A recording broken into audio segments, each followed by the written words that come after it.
आज एक नारा लगाया जाता है, कहा जाता है राज तिलक की करो तैयारी। अरे डेमोक्रेसी में राज तिलक कब से होने लगा रे? ये तो लोकतंत्र है ना। लोकतंत्र में राजा पैदा होता है कि सेवक पैदा होता है? सेवक का राज तिलक होता है। आजकल नए किस्म के सन्यासी पैदा हो रहे हैं साहब। ये लोग हमारी संस्कृति का, हमारे इतिहास का, हमारी परंपरा का, हमारी पहचान का मजाक उड़ा रहे हैं। मजाक कैसे उड़ा रहे हैं मैं आपको बताता हूं। ये धरती है संत तुकाराम की, ये धरती है गाडगे महाराज की, ये धरती है शिवाजी महाराज की, ये धरती है साहू जी महाराज की, ये धरती है डॉक्टर बाबा साहब भीमराव अंबेडकर की, अन्ना भाऊ साठे की, महात्मा फूले की, सावित्रीबाई फूले की। इस धरती पे लोक संस्कृति, लोक परंपरा यह है कि इस महाराष्ट्र की पहचान है भगवा। क्यों? क्योंकि छत्रपति शिवाजी महाराज के झंडे का रंग था भगवा। इस महाराष्ट्र की धरती की पहचान है भगवा, क्योंकि महात्मा बुद्ध के छीवर का रंग था भगवा।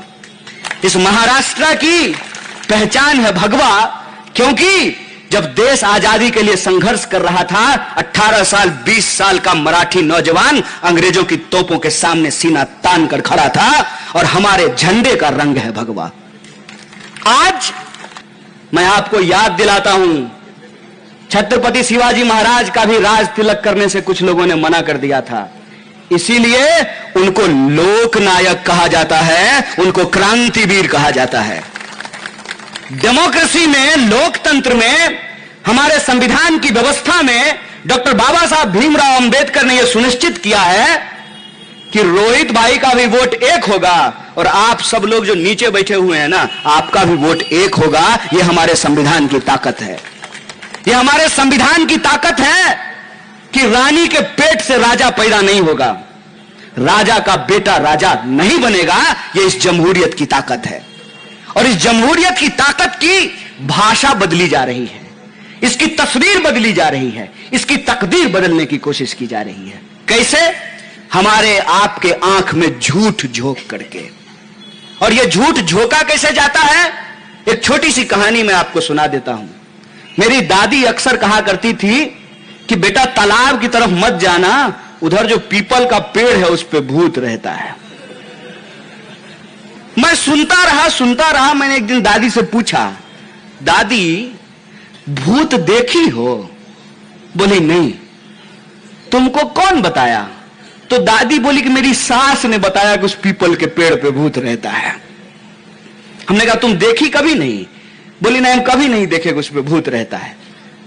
तो हम बोले कि हम आज जाकर के देख लें कि भूत है कि नहीं है। तो दादी बोली पागल हो, जो गया है सो लौट कर नहीं आया है। हमने कहा कौन गया है? बोली ये तो हमको याद नहीं है कि कौन गया है।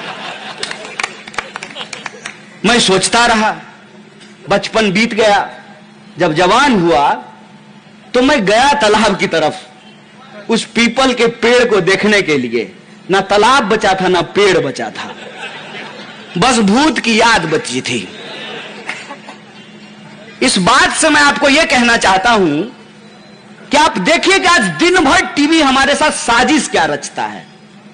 यूक्रेन का चर्चा करेगा, उधर इजराइल का चर्चा करेगा, उधर जो है कभी पाकिस्तान का, कभी नेपाल का, कभी चीन का।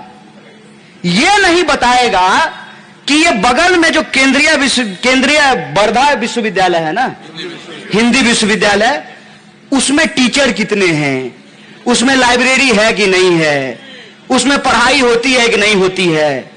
वर्धा में जो स्कूल है उस स्कूल में टीचर है कि नहीं है, टीचर को वेतन मिलता है कि नहीं मिलता है, आंगनवाड़ी के केंद्र में बच्चे पढ़ने आते हैं कि नहीं आते हैं, आंगनवाड़ी की सेविका को मानदेय मिलता है कि नहीं मिलता है, जो आपके आस पड़ोस में दुकानदार है उसको कितनी आमदनी हो रही है, जीएसटी से उसका भला हुआ है कि बुरा हुआ है, नोटबंदी के बाद काला धन आया है कि नहीं आया है, यह कोई सवाल नहीं बताया जाता है। क्यों? क्योंकि यह कहानी ऐसी है ना कि हम दिन भर इस कहानी में उलझे रहेंगे और असली सवाल जो है हम कभी पूछेंगे ही नहीं। मेरा एक बड़ा जिगरी भाजपाई दोस्त है, नहीं वो भाजपा के लोग भी दोस्त हो सकते हैं, इसमें कोई बुराई नहीं है। उसको एक दिन हम सीरियसली पूछे क्या अच्छा एक बात बताओ, क्यों दिन भर भाजपा भाजपा करते हो? तो बोला देश का नाम हो रहा है। हमने कहे कहां, कोई आंकड़ा तो दो।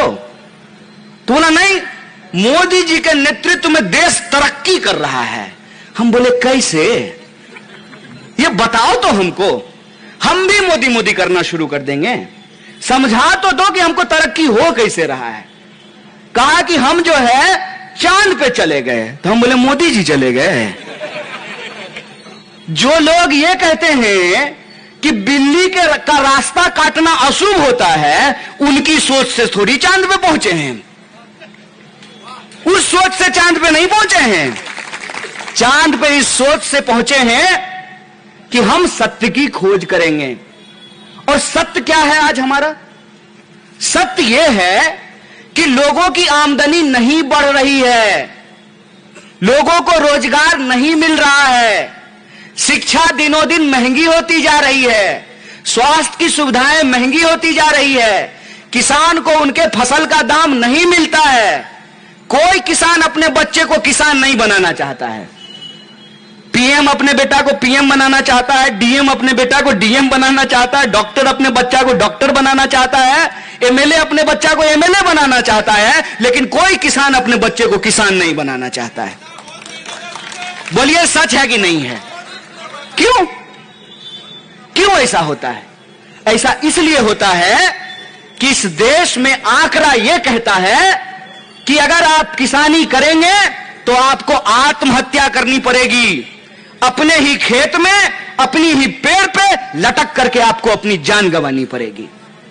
आंकड़ा कहता है, आप महाराष्ट्र के नौजवानों की आत्महत्या की बात कर रहे थे, मैं आपको देश का आंकड़ा देता हूं। इस देश में 1 घंटा से कम समय में, सिनेमा भी 3 घंटे का होता है, क्रिकेट मैच भी 5-6 घंटा चलता है। आप गर्लफ्रेंड से बतियाइएगा क्या साहब, तब भी आप 1 घंटा ज्यादा बतिया लीजिएगा। और 1 घंटे से कम समय में, घड़ी देख लीजिए अपना, जब से यह सभा चलनी शुरू हुई है अब तक इस देश के किसी न किसी कोने में कोई ना कोई नौजवान अपनी जान ले चुका होगा। यह हमारा आंकड़ा नहीं है, सरकार का आंकड़ा है, एनसीआरबी का आंकड़ा है कि इस देश में रोज कम से कम 25 नौजवान आत्महत्या करते हैं रोज। यह चिंता की बात नहीं है। जिस देश में 12,000 से ज्यादा किसान आत्महत्या कर चुके हों, रोज 25 जवान आत्महत्या कर रहे हों, हर मिनट किसी न किसी महिला के साथ बलात्कार हो रहा हो, 45 साल में देश में सबसे ज्यादा बेरोजगारी हो, किसानों को उनके फसल का दाम नहीं मिलता हो, मजदूरों को उनकी मजदूरी नहीं मिलती हो, नौकरी करने के बावजूद आपके पास कोई सुरक्षा नहीं है, न पीएफ मिल रहा है, न ग्रेच्युटी मिल रही है, न पेंशन मिल रहा है। यहां खड़े हैं, पेंशन मिलता है?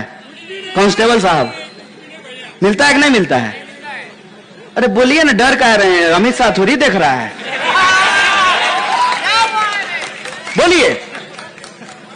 आप सोचिए इस बात को कि जो नौकरी करता है वर्दी पहन करके दिन रात, पार्टी किसी की हो, अपक्ष हो, विरोधी पक्ष हो, सत्ता पक्ष हो, टोपी पहन करके डंडा लेकर के ड्यूटी में खड़े हैं, इनको पेंशन नहीं मिलेगा।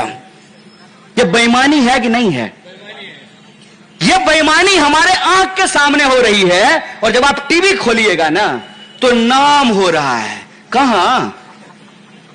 आप अपनी हकीकत खुद से क्यों नहीं पूछते हैं? मेरे पिताजी कांग्रेस राज में मजदूरी करके घर बना सकते थे, हम भाजपा राज में एक तो नौकरी नहीं मिलेगी और घर बनाना तो छोड़ दीजिए, अपने बच्चों को भी नहीं पढ़ा सकते हैं, ऐसी हालत है। सरकारी स्कूल आप यह कह करके बंद कर दिए कि सरकारी स्कूल में पढ़ाई नहीं होती है। सरकारी अस्पताल आपने यह बंद कर दिया कि सरकारी अस्पताल में इलाज नहीं होता है। मेरा एक प्रश्न होता है कि सरकारी स्कूल नहीं होना चाहिए, सरकारी अस्पताल नहीं होना चाहिए, सरकारी सड़क नहीं होनी चाहिए, सरकारी बिजली नहीं होना चाहिए, सरकारी पानी नहीं होना चाहिए, तो सरकारी प्रधानमंत्री लेकर के ढोलक बजाएंगे? क्यों होता है सरकार? मैं आपको बताता हूं कि आमदार साहब को भी पेंशन और तनख्वाह हमारे आपके टैक्स के पैसे से ही मिलता है, और कांस्टेबल साहब को भी तनख्वाह और पेंशन हमारे आपके टैक्स के पैसे से ही मिलेगा। तो सरकार जो ये बेईमानी हमारे आंख के सामने कर रही है, इस बेईमानी को हमको देखना पड़ेगा। सरकार कहती है कि हम किसानों के खाते में 6,000 रुपया किसान सम्मान निधि पहुंचा रहे हैं। मैं आपको आंकड़ा देता हूं, पिछले लगातार कई महीनों से सरकार ने जो किसानों को, शेतकरियों को किसान सम्मान निधि दिया है, उसमें दिया है 2,60,000 करोड़। और एक झटके में इस देश के जो बड़े धन्ना सेठ हैं, जो बड़े धन कुबेर हैं, उनका जो कर्जा माफ किया गया है वो है 10,60,000 करोड़। बाहर कमाल, किसान को देने के लिए 2,60,000 करोड़ और बेईमान को देने के लिए 10,60,000 करोड़। हाय रे बेईमान! यह बेईमानी रोज बरोज हमारे देश में हमारे आंख के सामने हो रही है, लेकिन इसमें हम देख नहीं पा रहे हैं। देख इसलिए नहीं पा रहे हैं क्योंकि हमसे दिखाया नहीं जा रहा है, हमको छुपाया जा रहा है, सच बताया नहीं जा रहा है। सच क्या है? सच यह है कि आए दिन लोगों के रोजगार छीने जा रहे हैं। आप पहले इंजीनियरिंग कर लीजिए, इंजीनियरिंग करने के बाद लोग कहेगा एमबीए कर लीजिए। अगर एमबीए ही करना था तो इंजीनियरिंग क्यों करेंगे?